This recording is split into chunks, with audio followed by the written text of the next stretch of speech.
catch the attention, doesn't it? Hi to anyone who could be watching this. You're watching a game that was arranged through the Gauntlet, which is a community on the internet that gets together and plays tabletop role-playing games online. Find them at gauntlet-rpg.com, where you find all the stuff they do, blogs, forums. There is the monthly zine, which is called Codex, which supplements the existing games and original games itself. One of those games is in the middle of a Kickstarter right now. More on that later. There's also the podcast, the not just the Gauntlet podcast, but also the podcasting network that they have. Just to shout out a random show of theirs, Plus One Forward, which is all about Power by the Apocalypse games. Just put out a recent episode talking about Thirsty Sword Lesbians, the game, not just the concept, but the game itself. So check that out. And of course, there's also the Hangouts calendar to which this game is arranged. This is the second session of our run through Girl by Moonlight, a game of magical girls, their tragic fates, their defiant triumphs against the darkness of an oppressive society. It is a game forged in the dark, written, designed by Andrew Gillis, Hack of Blades in the Dark by John Harper. There'll be a link down below for you all to check it out. We're using the playset in Darkest Night, which is the sad, tragic, doom-laden Madoka Magica playset. And last session, we created the world and characters. We have a new player joining us, so we'll get to meet the character they created. But yeah, let's go on the order of the character keeper. But we're going to save our newest character for last, if that's okay. So I'll go again from right to left. So just introduce yourselves, pronouns, anything you want to shout out, and then give us a quick pitch on your character and a cool thing about them. So go ahead. Yeah, hey there. I'm Steven, he, him, and I'm playing Anemone, she, her, and I don't know what Leandro is talking about. I think this is going to turn out fine. My character is the unlikely hero, and as you can guess, my role is the hopeful ingenue. I am a artificial magical girl grown from ancient blood. Like, as we found out during the world creation, many of the mechanized soldiers that make up the city's military forces. Yeah, it's just he'll be fine. He'll be all good. But yeah, we'll save our newest character for last. So I'll move on from that hopeful bundle of joy to Rob. Describe yourself, introduce yourself, and also your hopeful bundle of joy. Hi, I'm Rob. I use he, him pronouns, and I'm playing Mal Kingdom, who is the daughter of the headmistress at the school here and a former agent of darkness.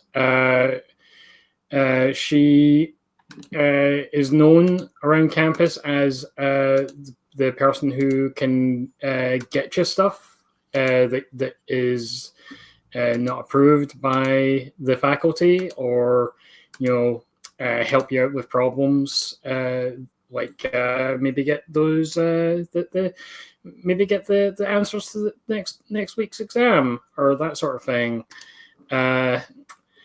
And she basically rebels against her mother as much as she can, but secretly kind of wants her attention and approval, which is part of why she turned to darkness in the first place.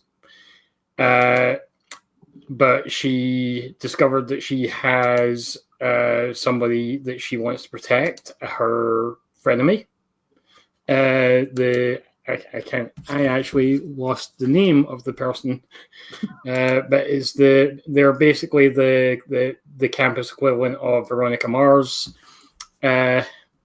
So she turned back to the good side to try and stop anything bad from happening to her. It'll be fab. Oh yeah, a reminder, because like you folks meet secondary characters, they're all in the in Darkest Night box down at the bottom. Actually, Asher, I should have mentioned this before we went live, but yeah, you're also meant to create 2 secondary characters, but we'll leave that for later. You don't have to do that now. We'll leave that for later. Fine, I'm sorry. So we move on from that bundle of joy to our next bundle of joy. Sabine, tell us about yourself and your character. Not that you yourself aren't a bundle of joy, because you completely are, but I don't know about your character. Yeah, well, hi, my name's Sabine. I use any pronouns. I'm not sure I'm a bundle of coffee right now. My character is Ysidro Pale. He, him pronouns. Ysidro is a time traveler. He has been to the future. He has seen the utter devastation and the end of all that is good and right, of what of the which there is not so much, but well, anyways, the utter end anyway. And he decided to maybe go back and make some necessary changes to the timeline. Has worked out middle goodish so far. Ysidro is the son of the Pale family, who's very rich and has very, very many things. His sister Yura is officer, highly ranked officer in the local military, and they don't much like each other. But well, there are family obligations to follow, and also he thinks that the thing that will really turn everything to dark, into a dark place, is when Anemone goes into her first transcendence. So he thinks it might be worth preventing that at any cost, really.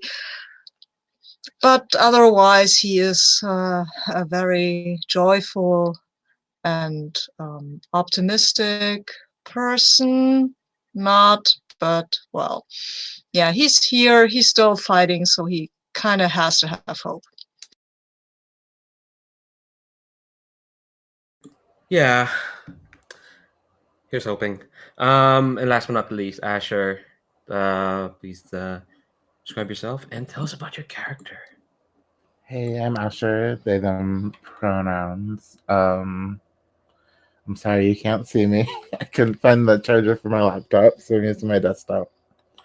My character is Elidi Maddox. She, her, and their magical girl name, I guess, is Charmblaze. I imagine I'm like an explorer in these ruins. Necropolis squatter. That also manages the archives for the school. So they go off and she goes off and finds things in the ruins and helps curate the archives. So she's trying to find out more information about this future that Zero talked about and help prevent it. But I'm also honor bound, so I live by a code that prevents violence, lying, admitting fault. So that might get in my way here. Yeah, good luck. Good luck living by that code. It's okay. You can still ask for help. That's true. Yeah, I misread that ability and I thought the one you can't do is ask for help. Wow, this is. I thought, oh, easy XP. Actually, no.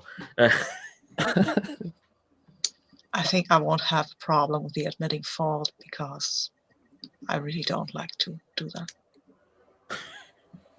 But you're so good at confessing. Cool. I'm gonna go through safety and stuff. We'll do. I do want to hear what everyone's promises is, but before we get into that, let's talk about safety tools first. Remind folks we have a tab of lines and veils in the character keeper. Lines are things that won't be crossed, just won't show up in fiction at all. Veils are things that can happen in fiction, but we're not gonna concentrate on them. Like it happens off screen, or we just fast forward over it. Gets a line or two. That's about it. We're also using the X card for this series. Basically, if we do fall into a scene where folks feel uncomfortable for any reason's perfectly fine. In fact, you don't even have to explain what the reason is.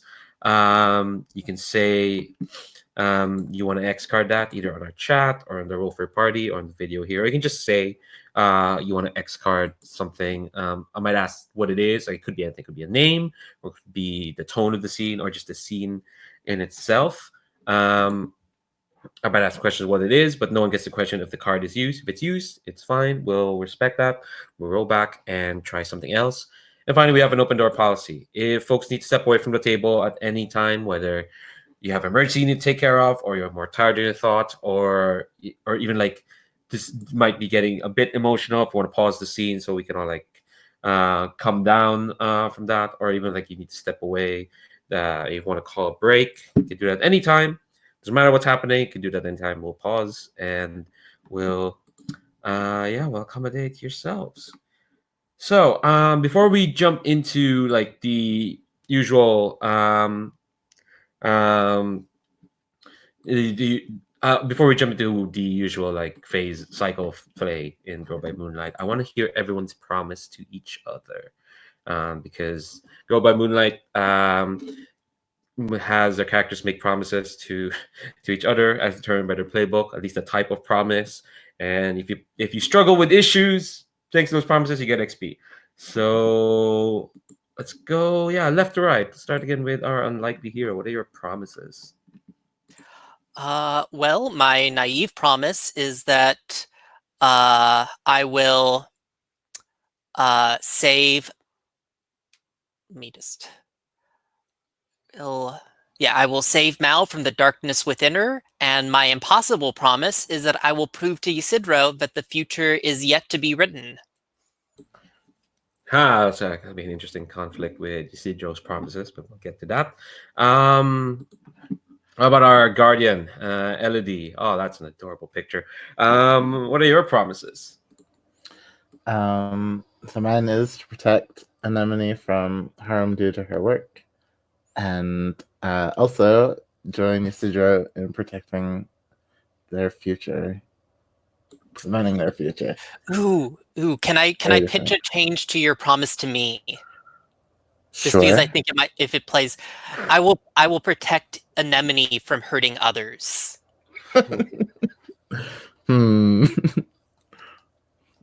Okay. I don't know. I just given also your code, it seems interesting. That's true. Yeah, I didn't realize I had a code when I wrote this. Hell yeah. And I must say, I like the way that you think it's only my dark future, but it's fine.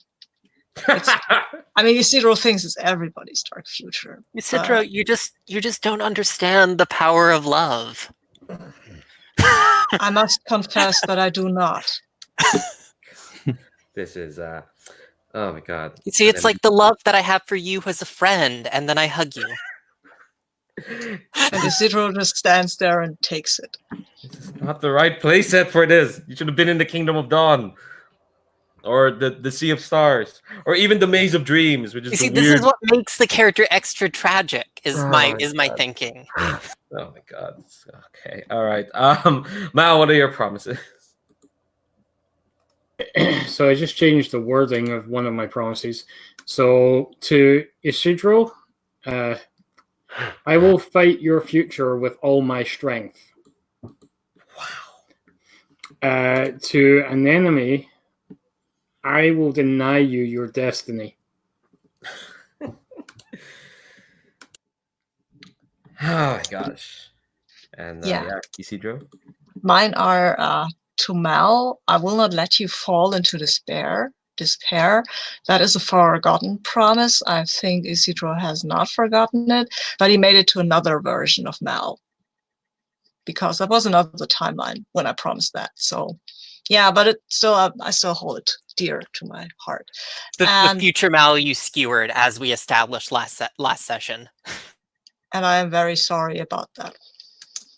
And my promise to Anemone is I will protect you from the best moment of your life. That's my paradoxical promise. That just ties it all together. Just a nice ribbon of sadness. Speaking of sadness, one last thing of bookkeeping before we actually get into play. In Darkest Night has this like branching, ridiculous tree branch of stuff called Dark Fates. At once per episode, at the start of the episode or during town time, you get to pick one we'll start. Yeah, no, you have to play. Yeah, sorry, Sabine, you have to play this thing. So you got two choices at the start there. At the beginning, you can either go for Dark Infusion, and these abilities will put into play at one time at any point in the session. Means one protagonist may clear all stress and harm. Which could be useful, but the cost is that a foe is elevated by the darkness. Or the other one, which is Trading Fate, one protagonist escapes Eclipse. For those who don't know, Eclipse is kind of like it's like a reworking of Monster Heart's Darkest Self mechanic. Basically, once our player characters, once they max out stress, they could go dark side. And because of the ability we picked last session, it's much easier to go into dark side. You get XP if you play into your Eclipse prompt. But there's the risk of losing the character if you don't escape it. But if we choose Trading Fates, one protagonist can escape Eclipse, but a friend falls to darkness is the cost. And you can play into your Eclipse prompt even when you're not in Give me a Eclipse sec, Mom. success. It just recommends that you do it lighter than so that you still have the full Eclipse time. Sorry about the BRB. Yeah. So, as Steven said, you don't have to do it. You have to go full in, but the prompt is there and you can see it, for sure. So yeah, I don't have an idea of which of those two. You don't have to pick one now because the way cycle plays hard, you can pick it at downtime, and downtime comes a bit later. Actually, downtime comes before mission in this session. What we're going to do is we're going to do obligation. We're going to see each of you separately doing your obligations, and then we roll to see how much stress you accrue. Okay. Yeah, you get stressed immediately. Don't worry, it's all good because, again, the way the system works, when you max out, you don't get conked out of a scene. You just go into Eclipse and you can keep playing. So taking stress in this system, it's not like in other Blade systems where great, I'm out of the scene. It's fine. You just go dark side. So obligation comes first, and then downtime, and then missions, and then fallout, and then we rally back. So hopefully we'll make it to we'll make it to the end to fallout today. Yeah, it's fine. Just go to the dark side. It's all good. Okay. So yeah, I don't have an idea of which dark fate they want to start with. Can you give us an example? So, this is wait. in the advancement track. Yeah. So how would this dark fate, if we picked it now, would we actually benefit from it, or would just the darkness trigger? No, you benefit from it. Because it does say you can pick a dark fate you would not benefit from, but in that case, only the dark. Oh, sorry, we missed the second half of your sentence there. Oh, because I was looking through the rules, and it does say you can pick a dark fate that wouldn't benefit the group, but only the dark side happens in that case. Yeah, I think what that means is just because you want to go down the track into the next one, but at the start they're it's fine. It's okay, just checking. Yeah. So you don't have to pick now. We can do this in downtime. So say someone accumulates quite a bit of stress in obligation, because that's what we're gonna do first. So we'll leave that for now then. All right. So in the obligation phase, we see the protagonists in their regular lives. They work through mundane difficulties and oppressions, the ever-present pressures of a hostile world. So I'm gonna go through each character, again, order of the character keeper, and I want you all to frame a scene of you having to live through your obligations, so to speak. And probably do a short role play if you need it, but I think this is mostly with yourselves. You'll get a chance to interact with each other in downtime. So for obligation, I do kind of want to see how your characters are when they're just living life, so to speak. And then we'll have to roll to see how much. Yeah, you have to roll obligation. So I'll start with Well, I say we go with order character keeper. Basically, if anyone has an idea of like what their obligation looks like, what scene they want to see, feel free to jump in. So is this just like a narrated scene, or is it something you actually wanted to play out, to clarify? Depends if you want to narrate out or if you want to play something out. If you want to like interact with an NPC or a secondary character. Okay. No, okay. In that case, I can narrate just a quick thing that I think that we see Anemone working in Dr. What did I name her? Dr. R's office. And I think I imagine that it is probably not like actually a great nurse's office. Like I imagine, like, because she is like just actually like a government researcher, an ex-government researcher that was offered a job here under suspicious conditions, that she's just like, oh yeah, just tie down the student for their treatment. And like Anemone is just like cheerfully like going like, we like, I'm glad that we could be of help, and just kind of like having like the anime like happy placiditude face on, like this little tiny smile. Yeah, Miss R is just like, yeah, they'll be a great help to Metropolis 7 for sure. Nem, could you like tighten that just a bit tighter? They kind of thrash quite a bit in their sleep. I think the students are sleeping. All right, Miss R, and I just kind of like tie things up tighter. All right, so you're gonna roll your lowest attribute, taking I'm stress. only doing it to help them. Yeah, I think Miss R is gonna like, yeah. No, this is helpful. This is all completely helpful. I'm glad I could be of help. All right. Let's roll. Okay. Yeah. So you're gonna roll your lowest attribute, and you're gonna take stress equal to 6 minus the die result. Your lowest attribute is your stars, which is 0. Yeah. So you roll Okay. 2d6 and take the lowest. And that's a 1, so I take 5 stress. Yeah. See, there you go. Originally, we're gonna go into. So, what does that look like? Because the way it says are like, you should use the attribute roll as a guide for the ways in which your obligation affects your character.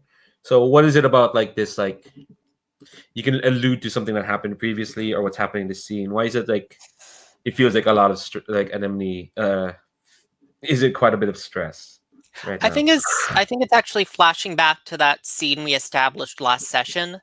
That I think that was actually while she was running errands for Miss R, and that like there's still like this like last session we saw her see one of the mechanized soldiers, and there was a kind of sense of unease and identification with them that caused her to like partially manifest some shadowy form that may be her transcendence. And so yeah. Yeah, and I think as hours are talking, Miss R is probably explaining just a bit more of like what exactly was sort of like scanning experiment she's doing right now to this like tied up student who's like fretfully like in their sleep, and Miss R has like these monitors, and she's talking very clinically about like the sort of stuff they're researching, and it's all just like you say you want to help, but like it's hard to make that jump, from what they're doing here to how you're actually helping. Yeah. Yeah, and I've marked your stress. Stress is underneath Playbook XP. They're near at the top. All right, so yeah, that's a quick way to accumulate stress. Who has an idea for their obligation?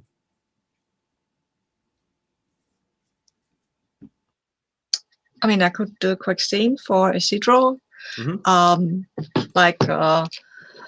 There is, I think it's in the school actually, and it is kind of a demonstration, I think, where the students have to demonstrate their capabilities, either scientifically or in kind of martial arty things, like antiquated things like fencing or something like that.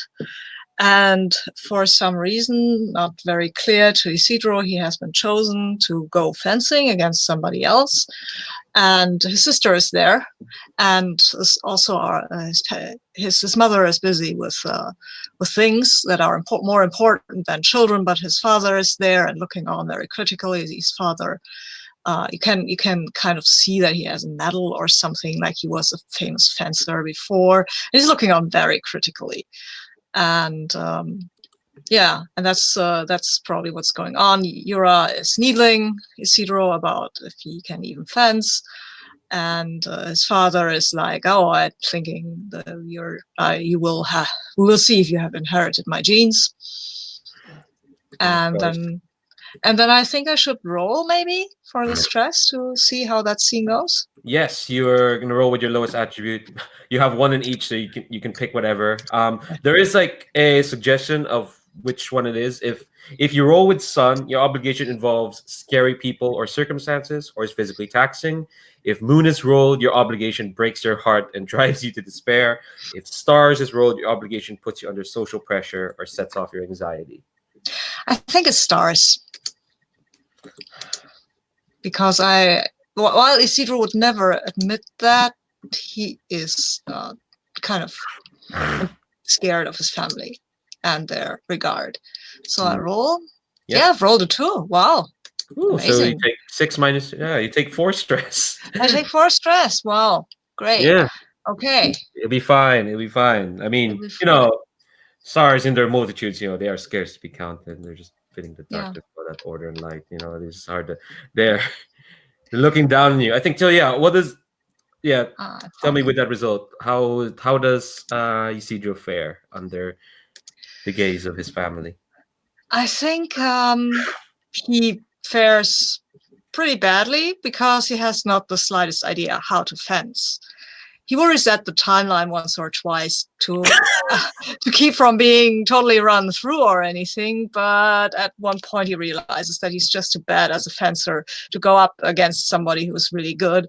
And this is the best result he will get, and he will take it. So, and you can see, I think in the series, you can see that we have this scene replayed 3 or 4 times, and then he's like, "Oh my gosh, okay, I get run through my arm, and that's that. Okay, I'll take that. That's the best I can do." And I expect his father will tell him then, if that's the best you can do, that's not good enough. Yeah. I think that's all he says to you. Your mother is already gone. And I think your sister just looks sad.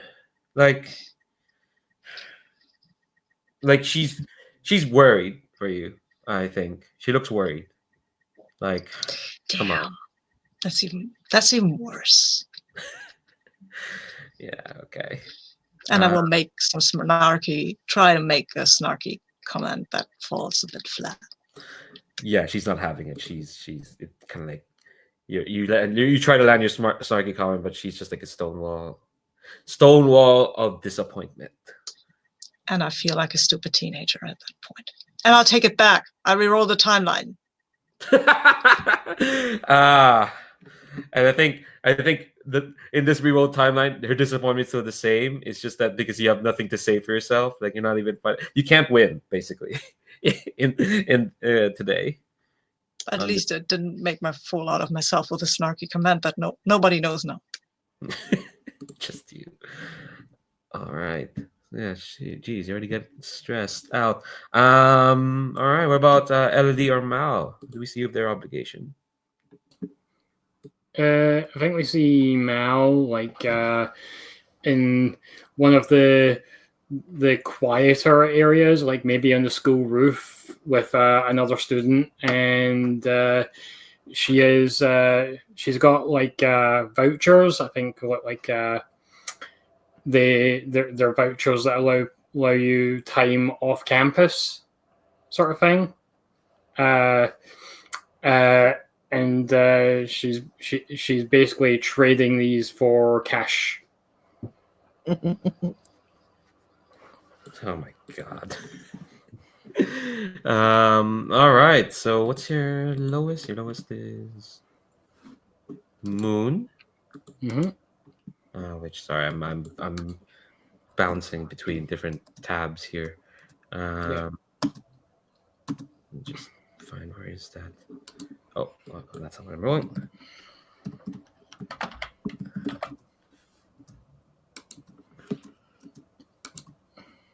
We're rolling one die. No. If you don't have any in the attribute, you're rolling 2 dice and taking the lowest. Okay. You don't have any in Moon right now. Oh yeah, because that's transcendent, right? Okay. Yeah. The transcendent dots don't count when you're not in your magical girl form. Wow. What you got? It's a free. Well, yeah, I still get 3 stress. That's less than what Anemone and Ysidro got. So it's just like when just giving out this voucher. Is this just like just day to day to you? It's just like it is what it is. This is I think this is a slow thing. Like this is probably the lightest sort of thing I could be trading. Hmm. I don't know. I'm maybe trying to trade in less dodgy things right now. Uh-huh. Okay. So that's why it's only 3 stress. It's like it's fine. This is Mal in their element. So I take free stress for that. Yes. Okay.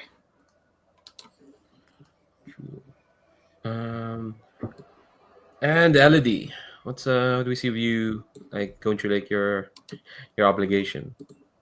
Well, maybe I should figure out what I'm rolling first. Oh yeah, go ahead. How does that work? Like, can I just You pick any? roll your lowest attribute. Attribute is like the category. So Okay. that's sun, moon, or stars.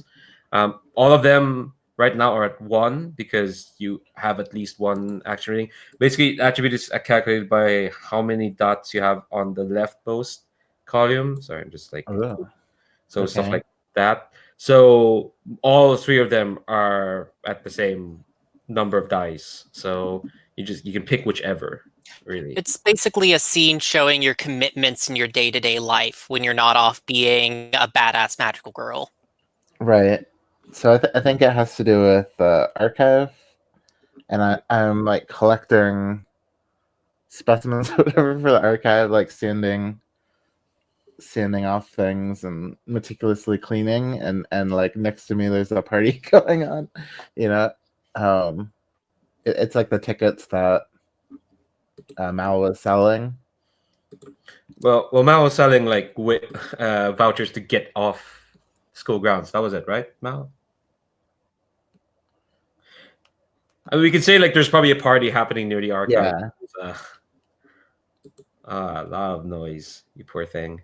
Yeah. So you roll your lowest. They're all your lowest. So you basically roll 1 die, and you're gonna take. Mel's probably the one selling tickets to it. You'd probably. Yeah, probably. Yeah. I got a 1. Ooh. So you're. Jeez, a 1. So you're gonna take 5 stress. That's a lot. So I'm guessing party's going really well in your archive. Although, remember also that each social links can be spent to remove 2 stress. Of course So I can. Yeah. Did we decide we had any social links? No, you'll get them later. yeah, as You just type downtime the with names in. downtime actions.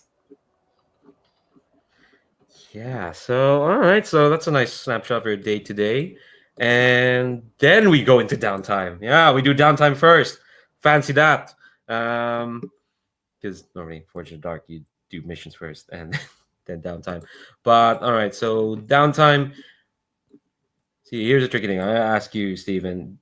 Did it say how many downtime actions you get? I'm assuming the usual 2.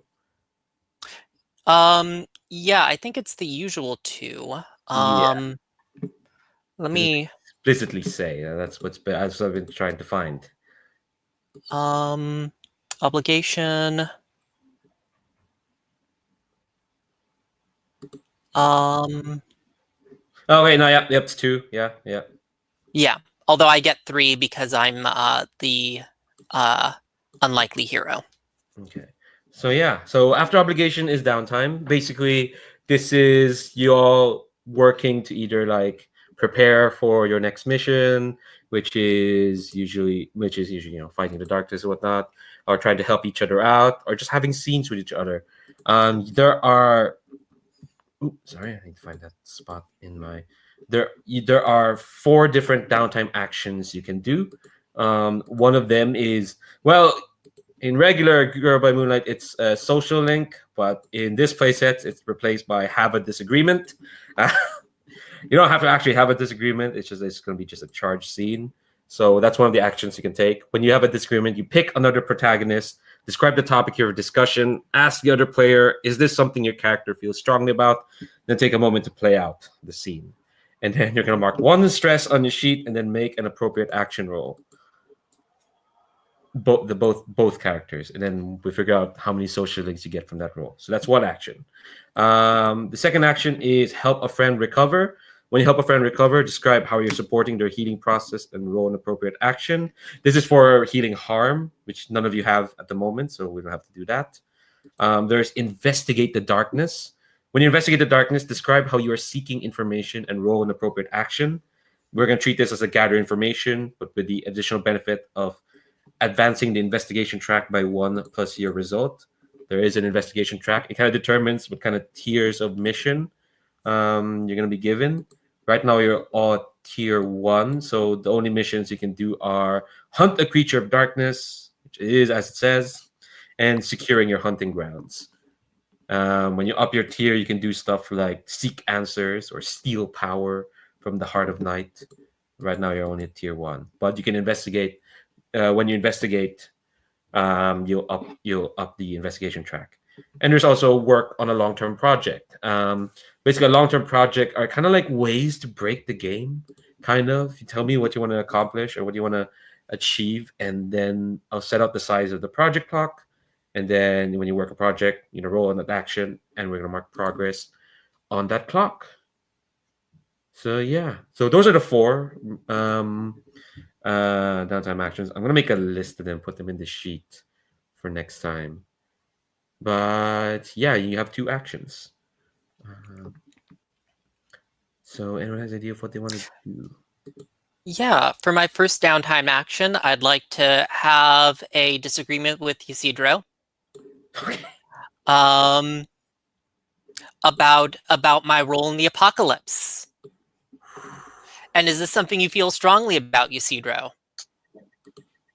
Yes, absolutely. I do. I do feel strongly about that. And where would I assume, like, is this a scene where you think you have like come to me, or I've had to seek you out? I think since it's your disagreement, I think you should seek me out. Sure. Where would I find you? At this point, you might find me with a nurse because I have a bleeding hole in my arm from some sort of sword fight. Oh yeah, and I think that I come in and I just start helping and like bandaging your wound. And I don't know, I feel like this might be like a scene that gets like fans up into like some like shipping like fan pages. Yes, absolutely. I am, of course, very aloof and distant. And then I kind of say warily, Ysidro, I want to ask you about what you said to me about what you saw me doing. Why is it you're so afraid of me? Because, dear Anemone, what you will become, you will be destruction personified. And you will like it. And I fear that none of us will survive, not even you, eventually.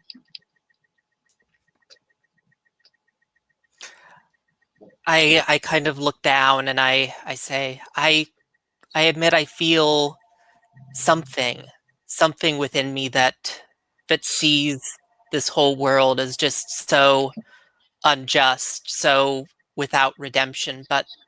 And then I kind of look up at you with tears in my eye. But I believe that I can change things, that things don't have to be that way. Yes, you can change things. If everybody is dead, then things won't be unjust. I do not agree with that. I do not think you should do it. I think you should bury it deep down, where you can never Okay. find it again. Yeah, and I think now is the time to roll. First, we both mark 1 stress. Ooh. Oh, yay! More stress. Oh yeah, I have a disagreement. It Okay. has 1 stress. Okay. And then what action do you think you are using? I'm definitely using confess. Okay, I think what I'm using is I'm trying to express, actually. Yes. I'm talking to you with an agenda in my mind. Okay. And I get 2 dice, and you get 1 then. Okay. And then we roll these? Yep. Okay. Cool. I could ask for a devil's bargain, right? I don't think so. This is a downtime action. Oh, okay. Cool. Yeah. Okay. So I'll just roll this one. I've got a 5. Okay, so I win the disagreement. How do you think it ends? Okay. What did you roll? Oh, you had a 6. Wow. Okay. You win the disagreement. Like, it doesn't have to necessarily be like you admit that I'm right and that you're wrong, but that you come off of this like less happy and a bit more stressed, whereas I come off feeling better. I think I will admit that my vision is not entirely perfect. We are in a different timeline. Things might have changed. I do not really believe that you should let go of your whatever is inside of you, but I will not. I cannot take action based on that. And I kind of give you a hug and just say thank you, Ysidro. And I will let you hug me. Ysidro is not a great hugger. Ysidro is. He tries to hide how uncomfortable he is with that hug. Okay, so the fallout of that is that I get 2 links, and you get 1 link. However, I did introduce a topic you felt strongly about, so we each mark 1 additional link. So I get 3, you get 2. Okay, I get 2 of 6 with you, right? That's how it works. Ooh, nice. So even though we take stress as part of this move, for the most part, as long as you introduce like topics that the other character feels strongly about, you'll generally end up with like a net gain of like stress relief from your links. Okay, how does that relieve my stress? Oh, because those links you can spend them to recover 2 stress. Oh, okay. But I don't have to right now. Yeah, no. You don't have to. Okay, cool. I'll keep the stress. I like stress. Okay, sure. What about to Elidi or Mal? What's a downtime action you want to do? I wanted to confront Anemone about their tendency to violence. Yeah. All right. So you want to have a disagreement with Anemone? Okay. All right. Sorry, I scrolled away again. So yeah, we have a disagreement. So topic of discussion. So how do you confront Anemone about this? So, also, like, is this something Anemone feels strongly about? I guess, sure. Is Anemone into like martial arts or anything? Into what? Martial arts? Sure, we could always say that this is a school of rather sketchy origin. Like it seems like basically created to like bring together like the magical girls. So there is a mandatory martial arts period. Of course. So I think that's where I confront you, right?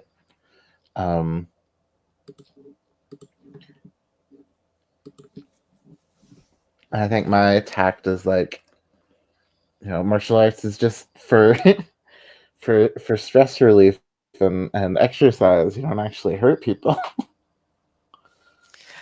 I don't want to hurt people, but what if they are trying to hurt the people I care about? What then?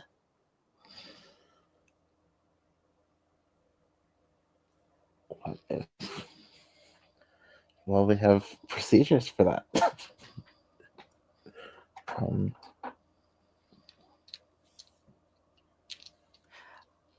I don't want the world to be the way it is, Elidi, but if it means protecting you, and I kind of like look down and say a bit quietly, I don't know what I'd do. Well, if you do the same thing as them, it doesn't make you any better, right? Like they're trying to hurt us, so hurting them back isn't helping anything. Cool. So this sounds like a time to roll the dice. I think I'm. Does it make sense that I'm using confess here again? You're being very upfront about your feelings, for sure. Cool. So let's give the roll. Oh, first we both mark 1 stress. Okay, where's stress? I thought you played back speed. Jeez, Anemone's real stressed. So up to 6. Mm-hmm. And Yep. What are you rolling? 5. So that would be 2 dice. So what action are you rolling? I think the 5. No, you only get 1 die because you're not transcendent.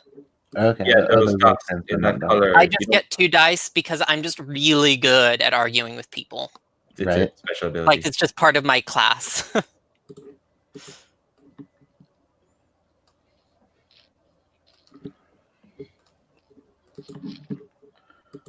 Hey, and you actually you do roll better than me. I only got a 4. I got a 5. Cool. I think probably actually that all this talk, I actually lose control of myself a little bit, and I think I throw you just a bit too hard. And then I look with a little bit of horror at what I've done, and I kind of start crying and run away, saying, "I'm sorry, Elidi, I'm sorry." That's a good ending. All right, so Elidi, you get 2 social links. I felt strongly about it, so Elidi gets 3. Yeah, get 3, and Anemone get 2 on Anemone gets 2 on Elidi. Sorry, it's a tongue twister. Yeah. All right. So I'll tell you what socialists can do in a minute. But yeah, Mal, what about you? What do you want to do for a downtime action? I was gonna have a disagreement with Anemone, but You can go ahead. Go ahead. Yeah, that's fine. It's fine. It's a. Go ahead. So I think Mal has maybe been in passing overhearing Anemone saying that they don't want they want to fix the way things are, and Mal doesn't believe that the way things are can be fixed. She only believes that they can be stopped from being made worse. Is that something Anemone would feel strongly about? Yeah, definitely. So where do you find Anemone? I guess that should be something I should ask Anemone. I think if let me just kind of think through here. I think probably, yeah, if we're kind of like following up on that last scene there,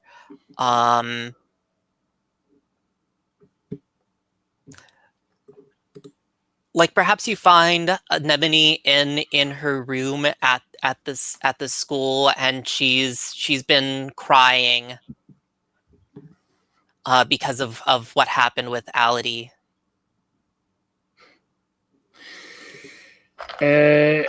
Okay, so Mal just sort of pokes her head round the door. Oh, what's wrong? I lost control of myself with Elidi. I didn't mean to hurt her. Could you check and make certain that she's okay? And I think Elidi probably is not that hurt at all, since you don't have any tags from it. But in my mind, I've hurt you deeply, Elidi deeply.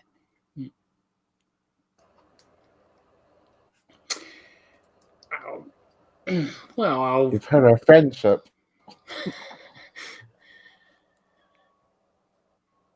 if I see her, I'll let her know. But I think you're being a little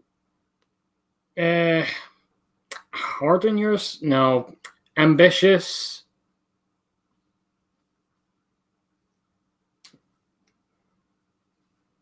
Ambitious? About what? I heard the way I've heard the way you talk. Yeah, you think you're gonna make the world a better place. It's never gonna happen.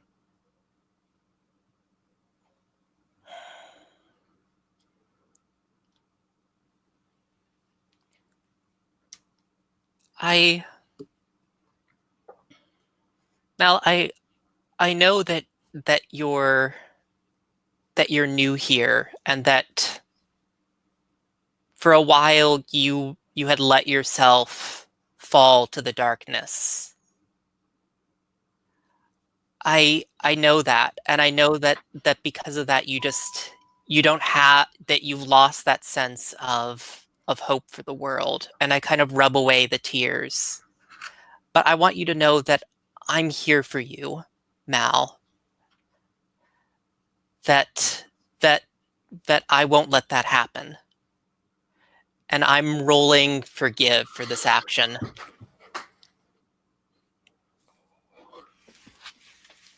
Man, I just love I'm just the crux of this whole like network of characters, aren't I? I'm the heart of the group. I have the power of heart. Maybe not Ysidro. We'll get to him after this. But what are you rolling with, Mal? I'm rolling with express. I think I'm definitely expressing a point of view here. Oh yeah, we each mark 1 stress. Oh yeah.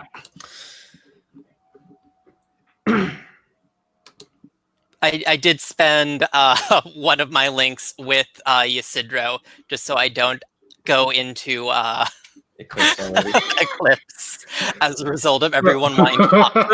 Well, the thing with Eclipse, like you actually roll to see if you go into yeah, Eclipse. but still, I wanted to make certain. Yeah, you do get a -1 die to rolling Eclipse because of the ability y'all took. So I'm gonna roll. Yep. I get a 1. I get a 4. Oh. So how does Anemone's words reach you, Mal? I think Mal.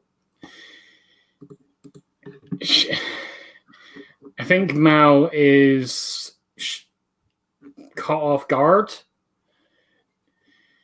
Like she didn't expect that sort of like interaction. Like she came here kinda to be a kind of to be a mean, like just like stick it to her rival a bit, but like showing her the way the world really works, and it was caught off guard by the kindness there, and was like, I think she just sort of backs away and is like,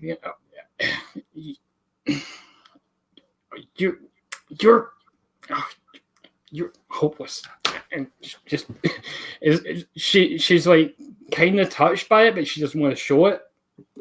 So she's And like, we see you storm away, and then the camera just like has Anemone framed in the doorway, looking puzzled. All right, so Anemone, you keep hoovering up those social links. You take 3. Mal, you take 2 on Anemone. All right, so I think someone has to take. Ysidro, you haven't taken a downtime action No, yet? I have not yet. I So would. fight. I don't want to have an argument with Anemone. You already just I will did. do something shockingly new, and go and help a friend recover. And I think I will go to Elidi, because I think she might actually be a bit under the weather after whatever happens. And I want to. I guess I want to. Oh wait, this is only for harm, not for stress, right? Yeah. Oh, okay. Then I don't have to do that. Cool. Investigate is always helpful because Yes, it basically determines our tier versus the mission. Yeah, I thought about that, because after the argument I had with Anemone, I might go investigate whatever is going on and how the timelines have actually gone different, and where maybe the next flashpoint where we could actually change something important is. Ooh. So yeah, what is it? What is there any specific like person or event that you're looking into? I think what I will look into, I will look at the secondary characters here for a moment.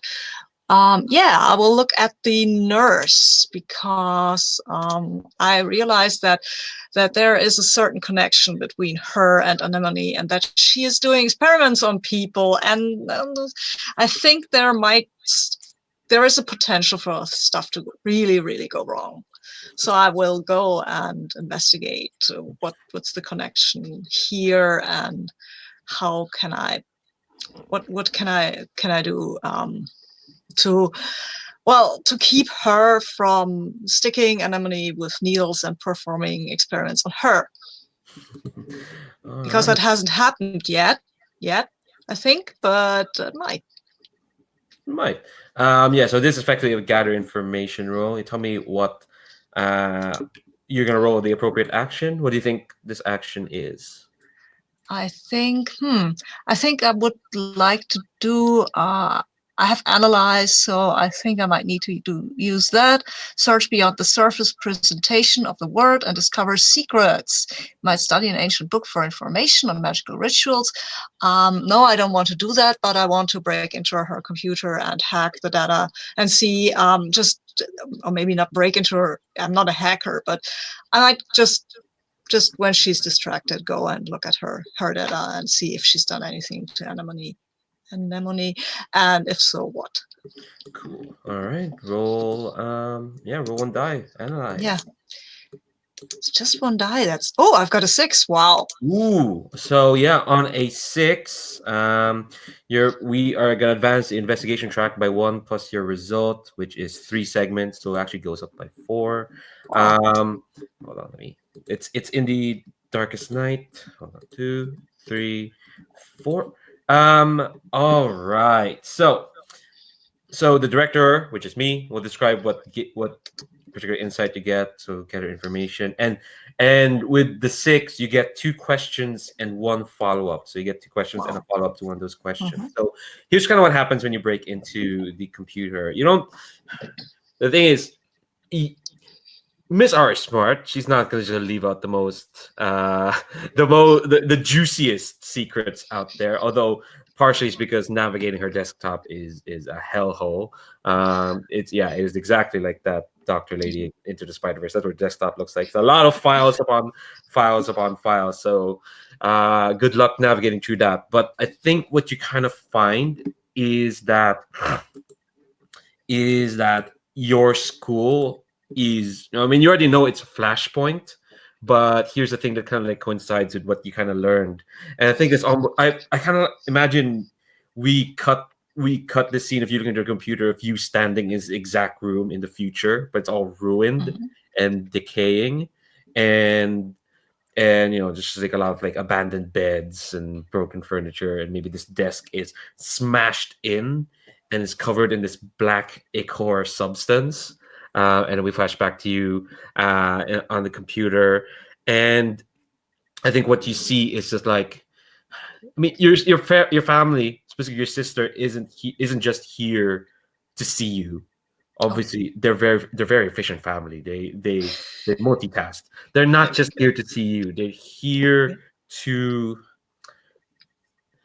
here with thanks to the findings that Miss R had. They've tracked down like they're very certain that like there is like a flashpoint of activity under the ruins, specifically underneath the school. That there is like certain students are kind of like feeling the effects of these stressful effects of something seeping in from underneath. And so your sister is going to lead an expedition down underneath. And I think we fast forward to like you in the future, like going through the school, and you're seeing like, you're passing by this rotting like notice board. And then there's like, you remember passing by, I think in this episode, you were passing by a notice board on the way here to the nurse room. And you see that like, the same notices on that board that you saw in the future are exactly the same ones. And I think we get a shot of you running out of the nurse room to see like, there's that notice for a missing bike. And we're doing there's a study program, and I've lost a book. And those exact same notices that you saw in the future also yellowed out. So something's gonna happen tonight. Oh wow, okay. That's good. Now I've got 2 questions, right? Yes. Is there a questionnaire, something that I can choose questions from, or do I just have to pick some, think of some questions I want to ask? Each playbook has like a list of stuff. Cool.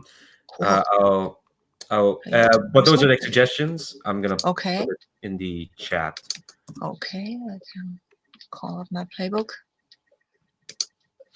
Or I can just wait for, what do I remember about X? What really happened here? What defies, right? The flow of time was already in motion here. What might happen if I X? What is different about X this time? Okay, so I think I had already an answer to what I remember about X, right? Because I remember the notice board. What is already in motion here might be the expedition. Is that the expedition? I can clarify if that's what you want to ask. It's already in motion here. I think as you kind of ran up to the notice board, I think you see that like your sister is outside. You look out the window, you see your sister's like outside in the school grounds. She's pacing, and there's like she's talking to the headmistress, and they're conferring about it. And I think you can feel like there's your sister, who is a part of the military, wouldn't just be here for any reason. She's not here to see you, just you. That's pretty clear. Yes, she's a high-ranking member of the military. She's an officer. She doesn't have time for school visits, just for any random school visit. And because you see she's talking to the headmister, you know that like whatever it is, this military operation is going to come into full force very soon. Okay, can I do a quick flashback and say in another timeline we see Ysidro looking at her, and you see that he wears different stuff and his hair is shorter and his face is less bitter, and he sees her and he smiles to himself like, oh, she came for me, and then he walks off. And now you see him like with this close up face, and he doesn't look very wounded, but you can see he's been through through stuff, and looks at his sister with this, "Oh, you're not here for me. This is you're here for something else, and we need to get in on this if we want to change the timeline." You have another question? I have another question. Yeah, you got 2 because of you rolled a 6. 2. Wow. I guess. I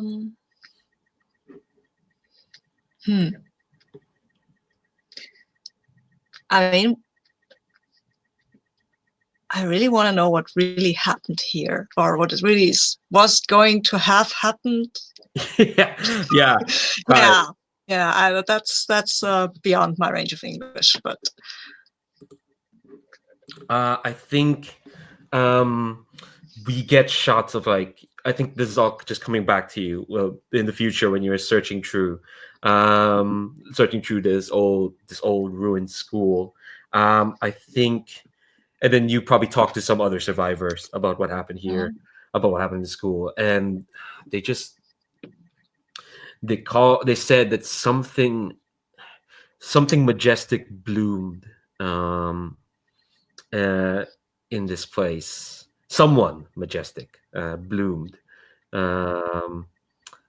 ever rapidly, and that night bloomed. Yeah. Bloomed. Oh, okay.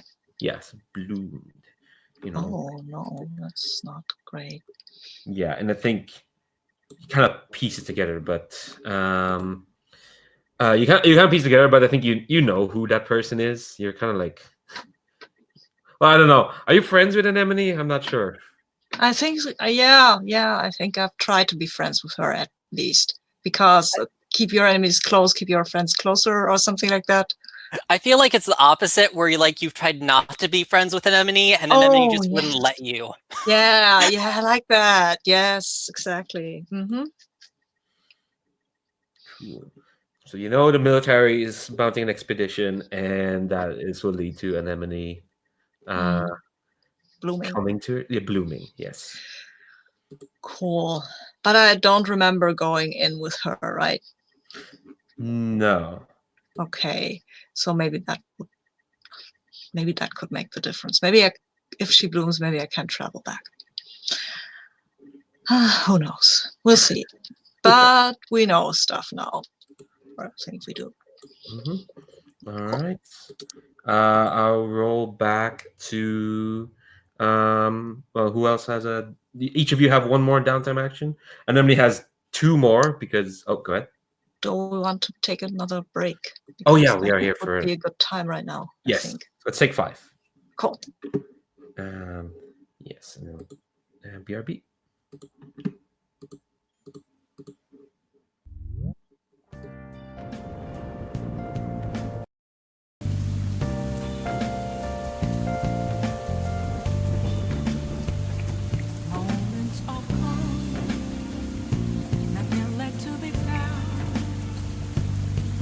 Right in front of me is where I hide. An empty glass, reflecting that's a truth. Still it was the truth told. I need that mask. I'm a sharpshooter, apples masquerade, heart in both face and mind. Free for you to draw. I'm a sharpshooter, chained down to my core. Please don't take off my mask, my place to hide.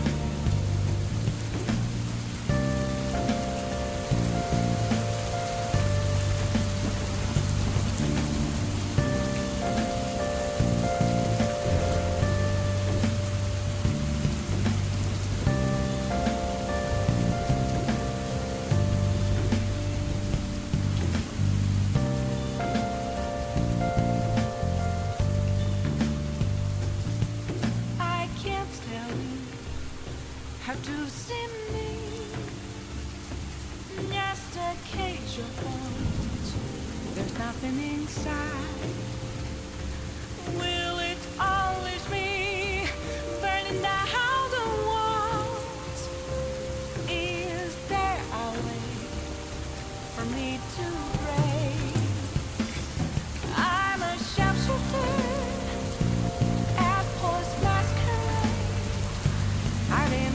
face and mind are free for you to drown.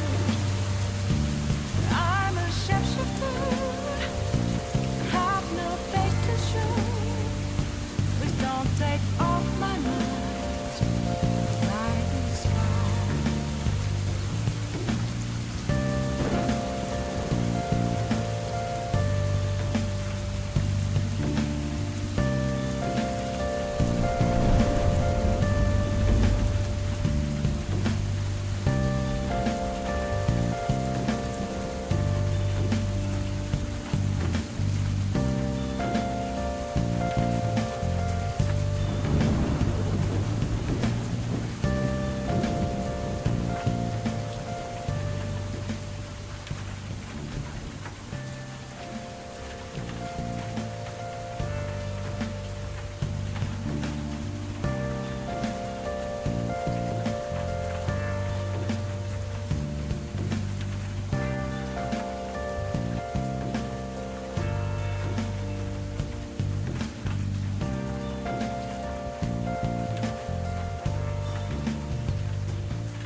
Sorry, it's not raining anymore. I stopped it. Yeah, I remembered it's accruing this much stress before missions is fine because normally you just lose all your stress after mission. Not in this playset though. Nope. Now you gotta consume dark energy. You don't just lose stress. So of course you do. All right. Cool. Okay. Is everyone back? How's everyone doing? All right. Might have to step away in a wee while, but I won't be long. Okay. Cool. All right. Do you have a downtime action you want to do before you step away, Mal? I was thinking Mal would investigate the darkness in some fashion. Okay. What's your vector? As in how are you doing your investigation? I think it's like maybe she's trying to avoid the whole the whole monitor character. Yep. So, but in the process, maybe she overhears something. All right. Yeah. What do you roll with that? I think I will roll conceal. Mm-hmm. You might pass unnoticed as just another mundane girl. You might choke down your true feelings and lie to someone. Amazing. I rolled a 2. 2. Okay. All right. Well, it's like you still fill the investigation track. Jesus, that's going up remarkably fast. Let's see. 1 plus the segment. Okay, so actually you're now at tier 2, which I didn't expect that. But I think it's still gather information, but I think you try to avoid Petra, but I think you turn a corner and there she is, just standing in front of you, arms crossed, looking incredibly severe, um, yeah, so Petra, the hall monitor / also agent of darkness, is yeah. I think she just crossed her eyes and she just has this look of like she shouldn't even be talking to you. Like she just detests your presence, and she says, "I already know what answer you're going to give, but just so you know, the door is still open for you to come back. There's an opportunity tonight. I'm just passing the message along."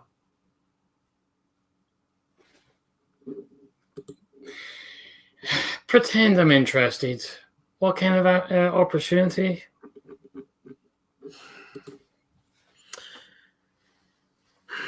An opportunity to be on the right side, Mal. I'm not convinced there is a right side. Then why go to the other one? Why bother? Why don't you say? Because I like them better than I like you.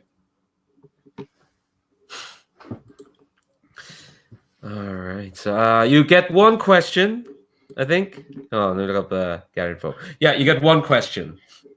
Is there like a list of the questions? Oh yes, for the outsider. Let me find. They're all in the play sheets, the PDF.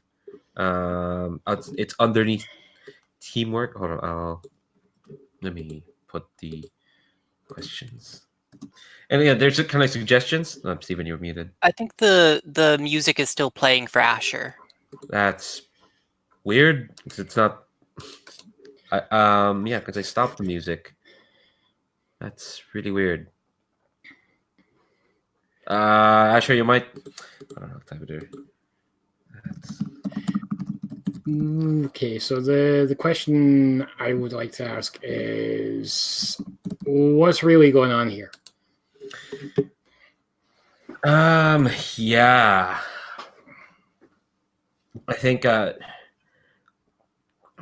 Do you ask that straight up to Petra? I mean, I think it was what I was aiming for with what kind of opportunity. Yeah, and I think she'll brush off you like it better because she doesn't think your approval is worth anything. And she just rolls her eyes and says, "I don't know why they care so much about you, but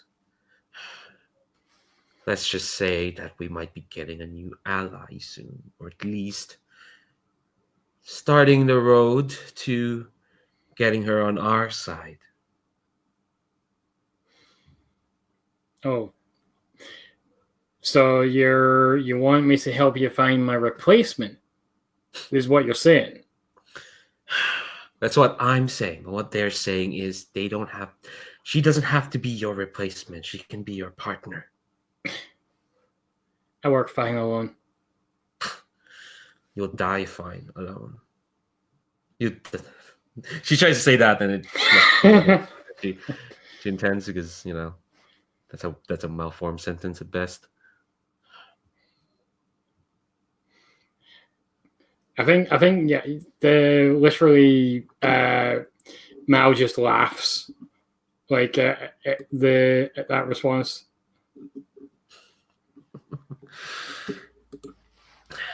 Yeah, I think she'll just scoff at that and just say like,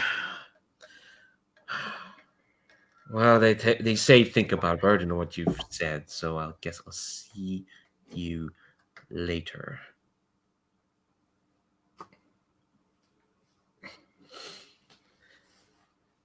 She stalks off. Annoyed she had to give that message to you. All right. Asher, are you back? Is there any more jazzy music playing? No, I'm back. I don't hear it. Cool. Do you or Anemone have a downtime action you want to take? Man, let's investigate the darkness some more. That is absolutely fair. What is Elidi doing? Elidi doing to investigate the darkness? What have we defined what the darkness is? Yeah, it's the reverberations of this ancient curse that's sending out this like creatures of darkness. They're being perpetrated by what seems to be ancient magical girls given into despair. I think there's definitely like a shadowy force that uses kind of like other would-be magical girls like Mal as its agents, but usually it manifests as like malevolent beings that you have to fight back. Okay. I think we said that whatever it was, it feeds on despair. Ugh. So somewhere there's a lot of despair, maybe. I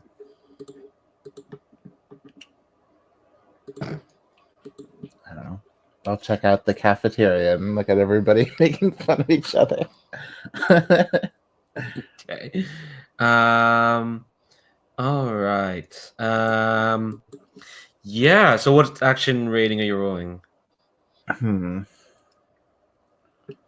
I imagine it's like an analyze, like investigating. Okay. It could be that or perceive. Yeah, perceive makes sense. Yeah, just so you'd be rolling with one die. See the world without judgment. Sure. Yeah, roll 1d6. Got my one die. 5. All right, on a 5. Yeah, I need to look up here. Okay, so 2 segments plus 3. All right, so investigation track. The investigation track actually does go down after missions. It goes down by half. So you are kind of always in a vague uphill struggle. Okay, so on a 5, you get good details. So I think you're sitting in the cafeteria just listening to everyone chatter, and I think who I want to ask like all the other folks, like just to help paint the scene. It's kind of like what's usually the vibe in a place right before like some attack or some infusion of darkness happens? Kind of like, what's the tone? I think the tone is mostly despair, because things are going to get weird again. Most people can't even fight this. Yeah, like they're- the school, like the room becomes like like things become really cliquish as people kind of like group together for comfort. Yeah, and they will take their most valued possessions with them just for comfort, because that maybe they can protect them somehow, because possessions are so very important and sacred. Possessions are sacred. Yeah. So yeah, I think the tone is like everyone's grouped up, everyone's like more tight knit. It's like it's less, you see less and less people who are just mingling. They're kind of like holding tight to like friends and whatnot. I think you also see just like people from the military are about. There are like people in uniform who are like, and they're not that many, like maybe 5 in the like this one cafeteria. But like it's the mood is tense. In that sort of, we're on the top of a roller coaster and about to come down sort of feeling. Does that work for you, Elodie? You get one question and a follow-up. Yeah. Okay. And that's on my sheet. Yes, but I'll put it in the chat as well.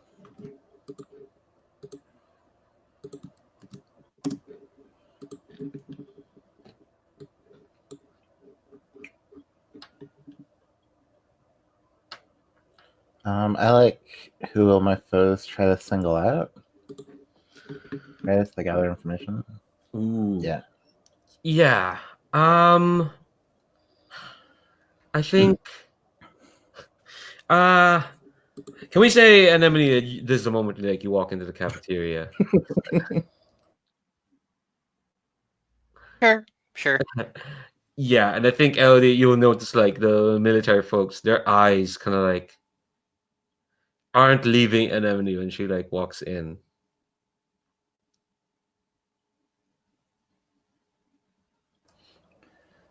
All right. Interesting. And you can have a follow-up to that question.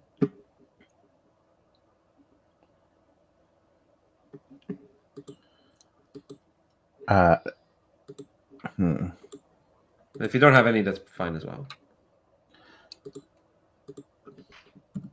I guess how can I protect people?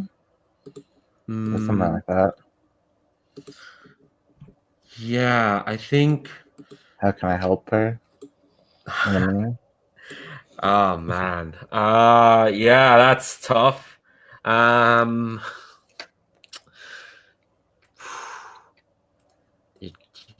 think you get the feeling that like something's gonna happen tonight. It's gonna be concentrated around her, and you need to get her to the next day. All right. So I'll go over and form a click with her. How is it? I don't know. How are you feeling?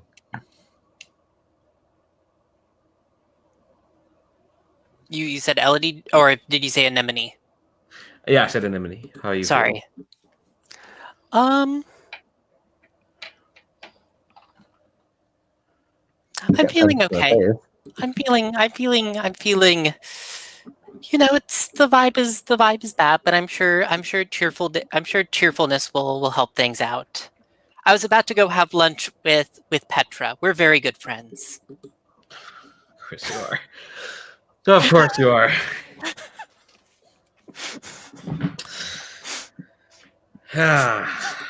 Okay. All right. I just assume that this has been like going on the whole like last season, where I just don't know like Petra's like evil. Mm-hmm. Petra just wants to help. She's a hall monitor. Yeah, and like Petra is just like asking me about like, well, so what are you and your friends getting up to? And I'm just like, I chat about our days. All right. But yeah, that is the setup for my downtime action, where I'm also investigating and I'm using empathy. Or Ooh, what's the one I have? empathize. Yeah, empathize. Yeah. Um. As I kind of chat with Petra over lunch, I made us matching bento boxes. Here you go. And I hand Oh, one, I hold one out to her, like very happily, and sit down with her. cool. All right. Roll. Well, yeah. Let's see. I have an idea of what she says, but roll empathize first. You like everybody is just like they have no idea how to react to Anemone. No. I need to disclaim decision making. I need to go with the dice. Oh right, just one. Yeah, just the one. Two. You're not rolling a disagreement this time. Yeah. Yeah. Well, this is just gather information. So let's see. 1, 2. You up the investigate track by 2. Did So you up the I don't think you up the investigation track for Elidi, did you? I did because it was a 1, so it only went up by 2. Okay. Okay. Yes, I think so. So you'll get one question. So I think when you present the bento boxes, she sighs and says like, "You didn't really have to do that, Anemone. But I appreciate the gesture. But you always Re- look like you're in such a bad mood. I just wanted to make your day better. Tell me, would making my day better make yours better? Because you care, you put so much thought into everyone else, Anemone. You should think about yourself for once, every now and then. You know." Oh, that's why I spend this time with you. Because it makes me feel better. Well, if you're offering, then I might need some help later tonight. You see, I try my best. I try to keep on top of everything, but I need some help with some classes of mine. I need to like cram really hard, and can't really do that by myself. And people know you do quite well in exams, whatnot. So, would you mind spotting me, so to speak, like helping with my studies and whatnot? Of course. And I'm gonna ask I had it here in front of me. What are you feeling? um. Okay, I think I'll be honest about this. I think um, she's feeling um, she's feeling like this is getting an enemy to do something for her seems like it would seems like it become more useful than she expected. It'll be more useful, especially in the future. Wink, wink. Okay. That's good to know. I should like, and I'm thinking in my head, I should probably let my friends know about this because more people helping her will probably be helpful. And I think after my lunch, I like go to Mal because she's pretty smart, and I let her know that that Petra's going to need some help after school because she apparently has some extra like chores and errands she needs to run. Yeah, more people means better. Yeah, that's exactly. Yeah, volume. That's what it does. And she came to you. Oh, Oh of yeah, she course said it she was needed you. my help. Of course it's you. Of course it is.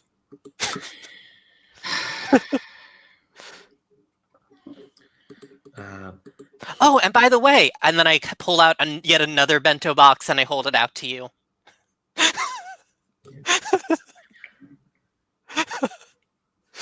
Thanks. My You goal is to get shouldn't all the eye have. rolls from you, Leandro.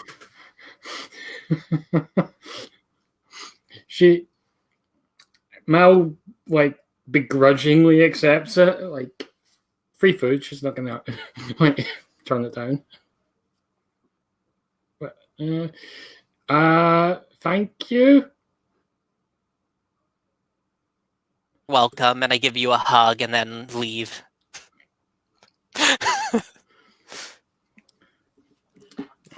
cut from Mal's confused, annoyed face at the injustice of the world to back to Ysidro. You have one more downtime action. Yeah, I think I want to get into a disagreement with Elidi. Okay. Yeah, I haven't had a disagreement of my own. I want one. Fair enough. Yes, and I think I will search her out to A, ask her for assistance, and B, to ask her to lighten up on her, whatever her code is. Like, don't lie stuff. That's not gonna fly. That won't work. I think that maybe Elodie has been a bit vocal about her code of honor and telling us what we should do and shouldn't do. Like, don't lie to people. Don't be so violent. That's all. Is that something you would care? Elodie would care about, Asher?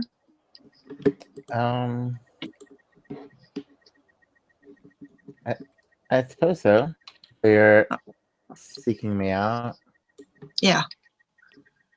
Tell me So to lie about things. no, I want no. It's more general thing, Okay. or maybe I want to tell you. Let's see where this goes. I will. Where do I find you? I guess in the cafeteria area, like trying to pick up on gossip. Very good. I don't have a bento box for you. I just have my rather gloomy presence. And I will sit down and ask first, is this seat taken? I know. It's, Good. free. I think I need to speak to you. Something is going to happen. Something's gonna happen. Oh, yes. Something, I think, big. Something's always happening. Yeah, but this something will blow a hole in the school grounds and kill multiple people.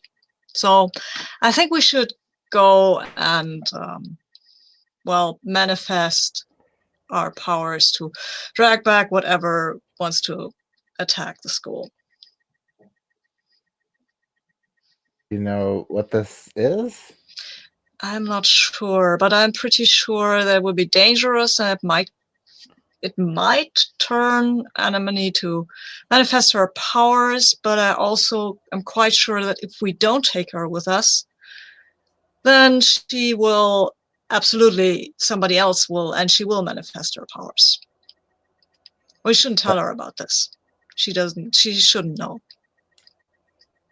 Well, so you want to kidnap an enemy? Is that what's happening here?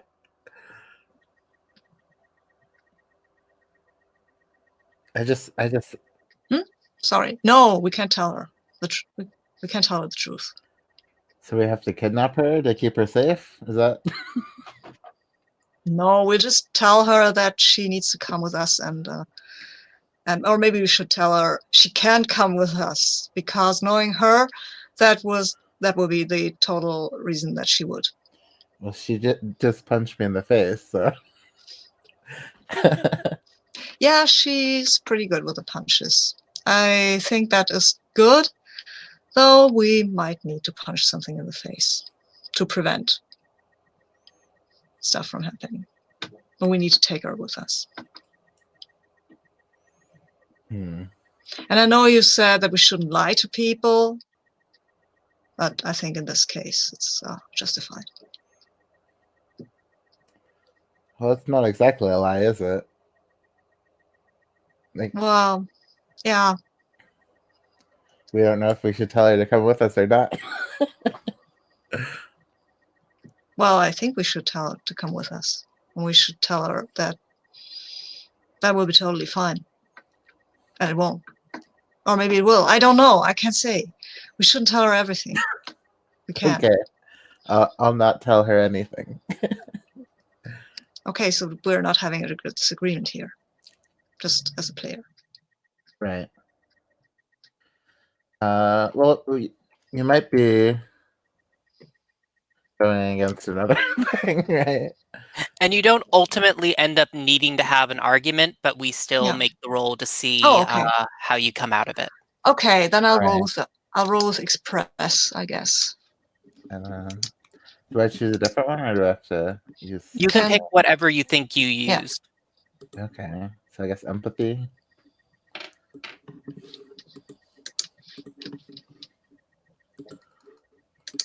But I don't have any dots, so is it roll 2 and choose the lowest? Yeah. Okay.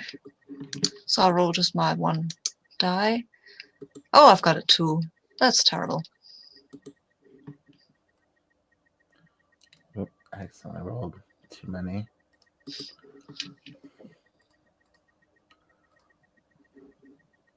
So I got a 3.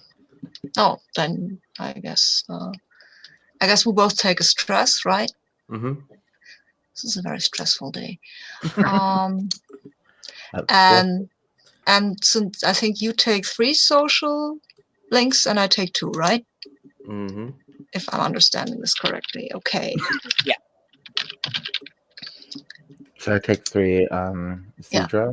Yes, and I take 2 on you. Okay. Cool.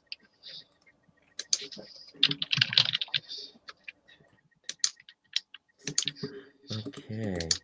Okay. So I think everyone except for I think Anemone, you have one last downtime action.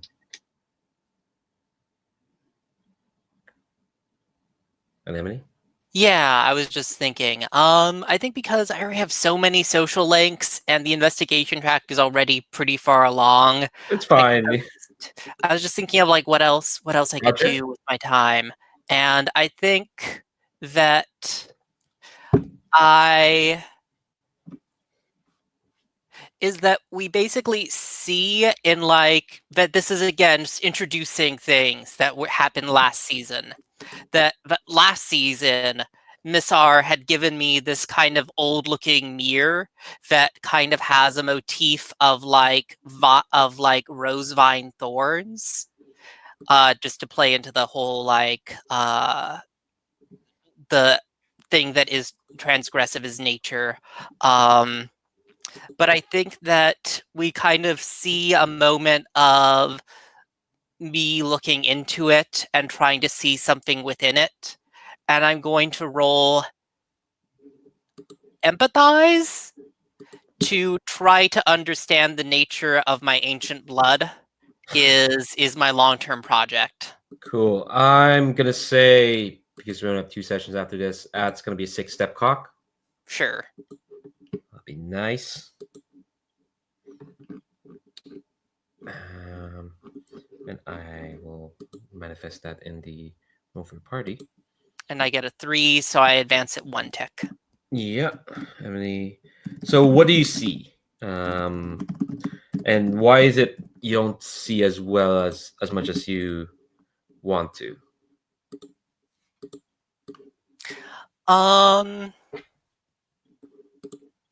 I think as I look into it, we see like a face looking back that's Anemone's own, but it doesn't have the kind of nice like smile on it. Instead, it has like a kind of wide grin of sharp teeth. And then I kind of get this splitting headache and I drop the mirror to the ground and it shatters. Oh, that plays in well with the thing I got planned. Cool. So I guess yeah. Do you also like text? You told everyone that you're meeting up with Petra tonight, right? Oh, am I meeting up with her? I thought she needed like me to cover for studying. That's what I thought. Oh no! What she said was like she wants you to come help her.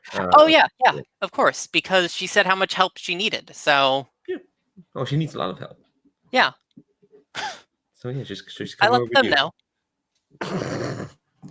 So yeah, so everyone knows where Anemone is. Just so we're setting up what the mission is, so to speak. All right. So what we're gonna do is, I have a way to take out Ysidro. Don't worry, I've got a plan. So we have to explain why you won't be here next session. Got it. Well, but it will be flavored depending on how this engagement roll is gonna go. But is there anything else people want to do before we roll into the mission? Any other like? Okay. I'm good. All right, so we're gonna. I have a question though. You said that we could spend our social links to heal stress or recover stress. Do I have to say that now, or can I say that at any point during the mission? During the mission. Oh, okay, cool. Then I won't do anything, because if I can't do it on the Well, fly, actually, no. That makes no sense. No, you can say it and say you've spent it, so you can recover stress. We still have those dark fates to think about as well. So do people want one protagonist may clear all stress and harm, or one protagonist escapes eclipse? Let's see. How's all your stress doing? from a selfish point of view, I would like the heal stress thing, because I want to be there when people go into eclipse, or have to avoid that, because that seems like major thing. But that's a selfish point, and I'm not there, so do whatever you choose is fine. I guess the other thing as well is like those come with costs. So what's more interesting? A foe is elevated by the darkness, or a friend falls to the darkness? Well, we don't have anyone in Eclipse right now, so I'd probably go with the first one. Okay. Who wants to be rid of stress? I have plenty of social links, so I just reduce my stress a bit. So someone without like 50 social links should probably take it.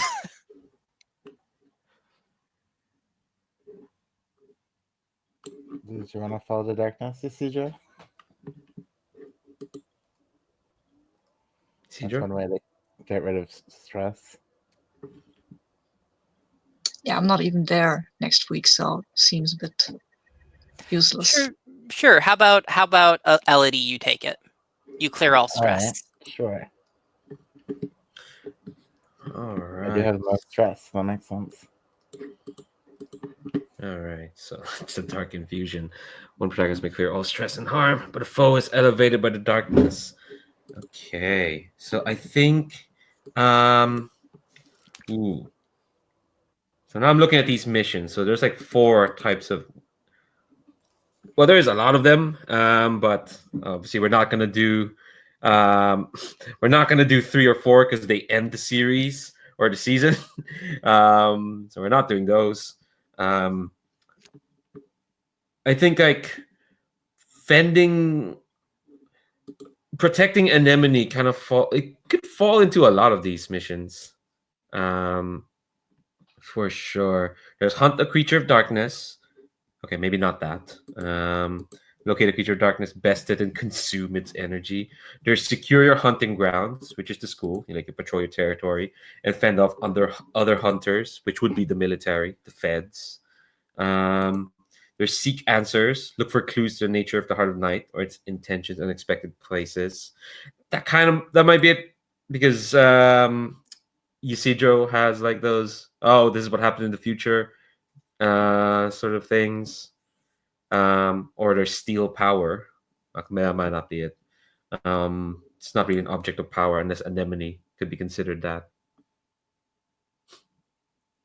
Seeking answers works for me, but yeah. So yeah, I guess the question is like, why is the darkness, as personified through Petra's message, why are they so interested in Anemone? For sure. Why is there so much interest? Why now? Why is all the military here? So yeah, that's the objective. And I think I gave that to Elidi. Make sure Anemone gets to the next day.